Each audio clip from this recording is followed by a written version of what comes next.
Hey guys, what's going on? Welcome to JT's Vending Services LLC's TikTok channel.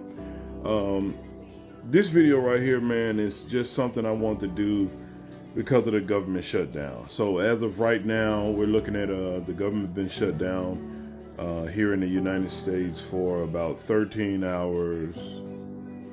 days, and about 20, maybe 20 hours, almost 14 days. The Democratic and Republican Party are tied. And one of the main focuses that I have noticed is that the Democratic Party wants insurance, and they want illegal immigrants, so people who have entered the country illegally, to have benefits and all the assistance that people who live in the country have. That's not the only reason, but that's one of the main.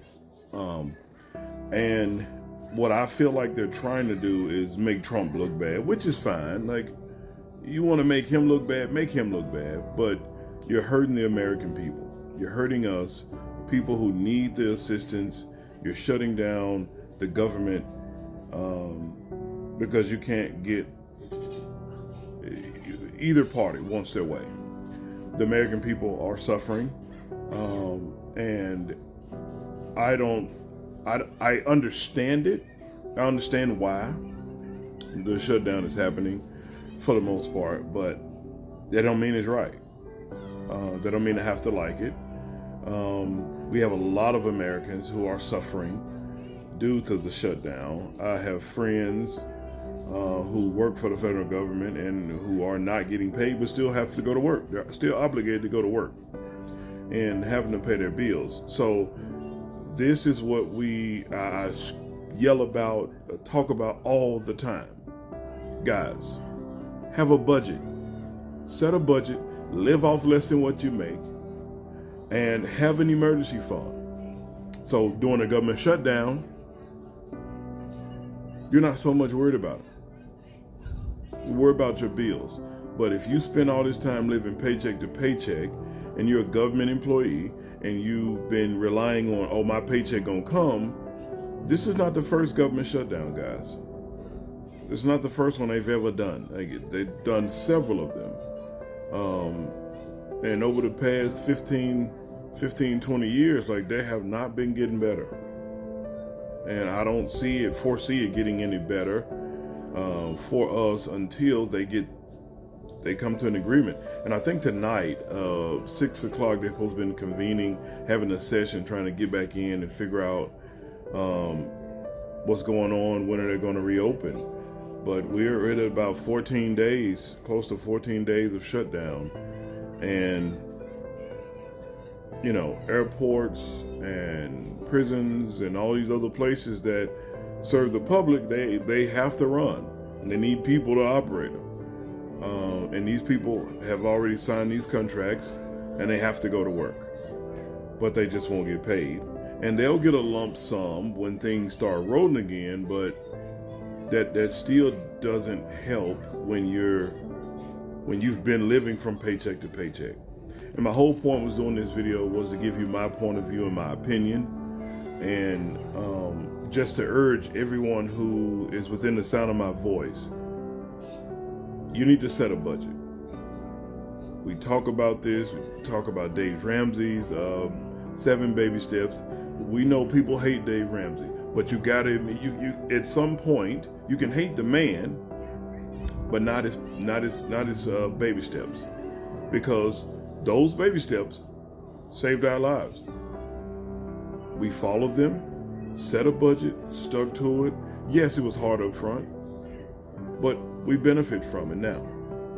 And I urge any and everyone within the sound of my voice, please, once this government shutdown is lifted and you're back at least to a point where you're stable, start Dave Ramsey's baby steps. Baby step 1, save $1,000. Anything over and beyond that $1,000 in your savings needs to be put toward some debt snowball or debt that you have to repay. Get away from under all of these payments. You shouldn't be making $60,000 a year with 14 payments a month on mixed between car payments, clothes payments, cell phone payments, and not cell phone bill, but cell phone pay. You're paying to use the phone. You're renting the phone. That shouldn't be a thing. That's a waste of money. Buy your phone outright. Save some money. Live off less than what you make. Follow the Dave Ramsey's baby steps. If you don't have a plan with money and you don't have an emergency fund or a budget, please set one. This government shutdown should be an eye-opener for those of you who only focus on the paycheck to paycheck. Only focus on spending all of your money to buy things that you want, and then you beg, cry, and plead for the things that you need.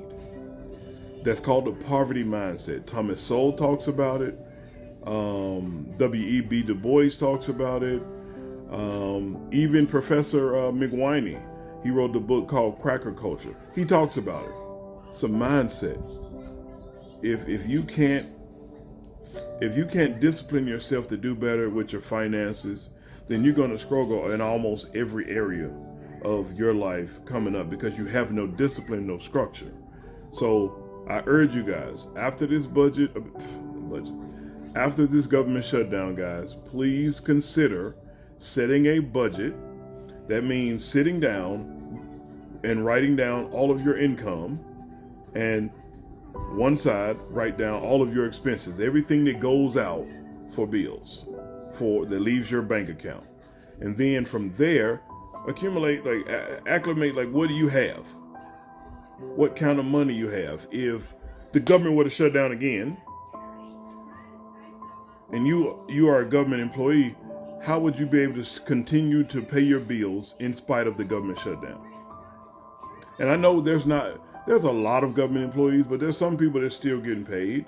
And some people are still earning money. I myself, am shortly affected by it. But again, live off less than what I make, set a budget, and we stick to it. So I'm affected just like all of the Americans with price, with inflation and everything else. But at the same time, if you don't have the discipline to set a budget and you keep telling yourself, I'm gonna wait, I'll set a budget later, I'll wait, I'll do this later, then that later will never come. And the government is shut down like they are now.